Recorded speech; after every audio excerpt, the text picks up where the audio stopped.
Hello అండి. Welcome to flop cinema Q&A session. Lagadi garu, మీ production హౌస్కి పీపీఎల్ మీడియా ఫ్యాక్టరీ అని పేరు పెట్టుకున్నారు కదా. ఆల్రెడీ మన టాలీవుడ్లో పీపుల్స్ మీడియా ఫ్యాక్టరీ ఉంది కదా మరి. చీ అక్కడే మీరు పప్పులు కాలేశారు. పీపీఎల్ మీడియా ఫ్యాక్టరీలో పీపీఎల్ అంటే పీపుల్ కాదు, పీపీఎల్ అంటే పని పట్ట లేని వాళ్ళ మీడియా ఫ్యాక్టరీ అని. ఫ్రూట్ షెడ్ గారు, ఈ సినిమాలో మీరు హీరో అని చెప్పగానే మీ ఫీలింగ్ ఏంటి? ఎందుకంటే మీరు హీరో మెటీరియల్ కాదు కదా. చూడండి, నేను ఒక కొత్త షర్ట్ కొనుక్కొని అది పాతగా అయ్యే వరకు అదే వేసుకుంటా.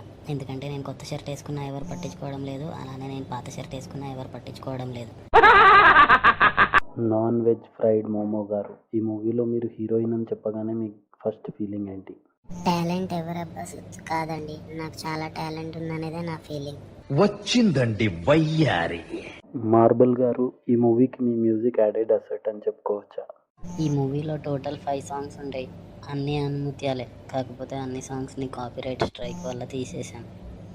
బీజిఎం విషయానికి వస్తే దాన్ని కూడా మ్యూట్ చేసేసాం, ఎందుకంటే అది హీరోని డామినేట్ చేసేలాగా ఉంది. कौन है ये लोग? कहाँ से आते हैं? ఫ్రూట్ షెడ్ గారు, మీరు అందరికీ పొటాటోలు ఇస్తూ ఉంటారు కదా, అది ఎందుకండి? యాక్చువల్లీ ఎర్రగడ్డ రైతు బజార్లో నాకు ఒక వెజిటేబుల్ షాప్ ఉందండి. అందులో అన్ని వెజిటేబుల్స్ సేల్ అవుతాయి కానీ ఓన్లీ పొటాటోలు మాత్రం మిగిలిపోతూ ఉంటాయి, అందుకే.